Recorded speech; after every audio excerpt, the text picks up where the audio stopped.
हुआ का हो? कुछ कहले रहला याद बा? ऐसन तो कोनो बात ना याद आवत ह।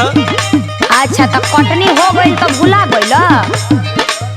ओहो, अरे बताइबू कि बुझनी बुझाइबू? आ तू का इतना भूमिका बनावेलू हो? कौनो बात सीधे सीधे ना बोल सकेलू? एक तो इतना टेंशन कपार पे खुदे है, ऊपर से लगाबू तू ऐठे। हाँ हाँ, हमरा भी टेंशने न बुझाई। काम निकल गइल ना, नहीं याद आवता तो सुन याद करावतानी।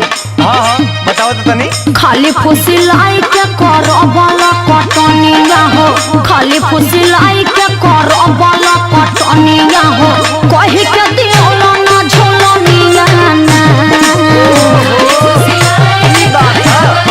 सीधे ना बतावे के चाहत रहल।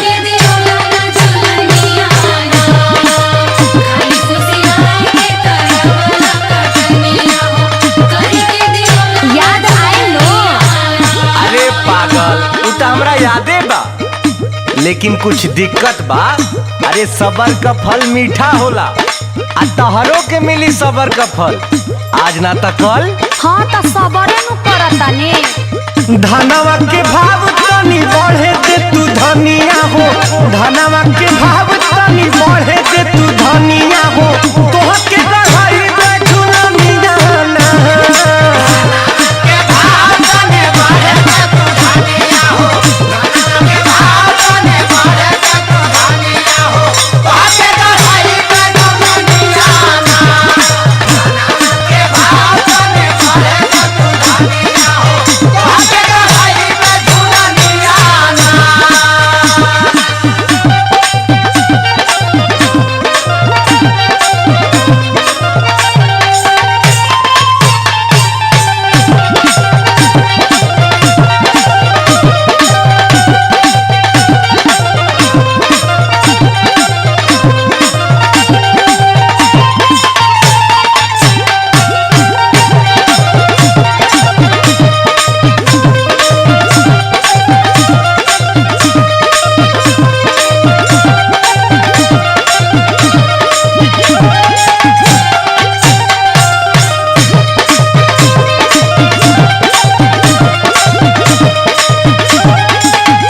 हाँ तो सुन, तू ना बहुत झूठ बोलेला, कहेला बहुत कुछ करेला कुछ ना। अरे पगली, अरे तू ही हमार हीरा है, तू ही हमार मोती है, तू ही हमार दाल है या तू ही हमार रोटी है, सब कुछ तू ही न है। अरे इतना मेहनतिया तू रही बजे न करीला। हाँ तो सुनियो ला, बहबा तो प्यार के न रस पाइबा, रात से जिया पे रजऊ तो रस जइबा।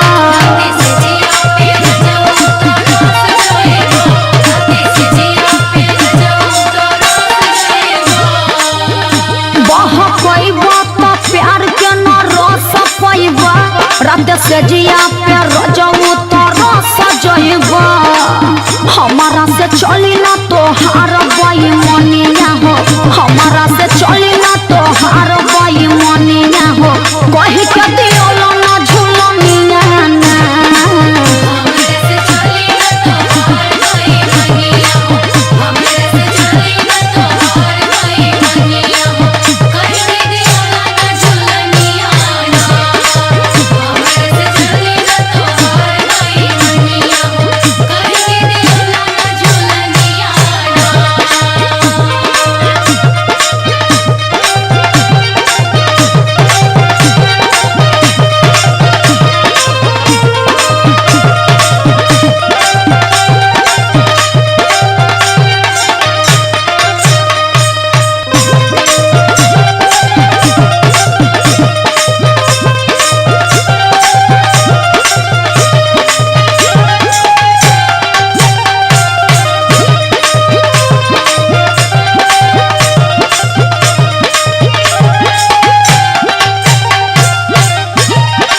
अच्छा तो ये बताओ, तो झुलनिए से पेट भरी? अरे राशनो तो चाहेला साल भर का, तोरा मन के करी ना तो का होई सुन। का होई हो? बड़ा सस्ता बा बेचे में खल जाई हो।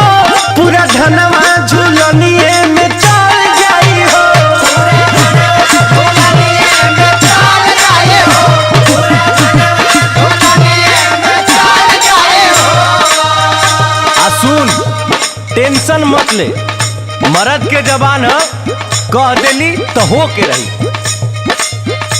बड़ा सस्ता बा बेचे में खल जाई हो, पूरा धनवा झुलनिए में चल जाई हो। जेडिया रितेश नाही तोरी है बचनिया हो, डीपी आशीष नाही तोरी है बचनिया हो। तोहर के गढ़ाई में झुलनिया ना जेडिया रितेश नाही खाए है बचनिया हो, जेडिया रितेश नाही खाए है बचनिया हो। तोहर के गढ़ाई में झुलनिया ना जेडिया रितेश नाही खाए है बचनिया हो। तोहर के गढ़ाई में झुलनिया ना खाली फुसलाई के करबल पटनिया हो, खाली फुसलाई के करबल पटनिया हो। कहि के दियोला ना झोलनिया ना धनवा के भाव तनी बढ़े दे तू धनिया हो, धन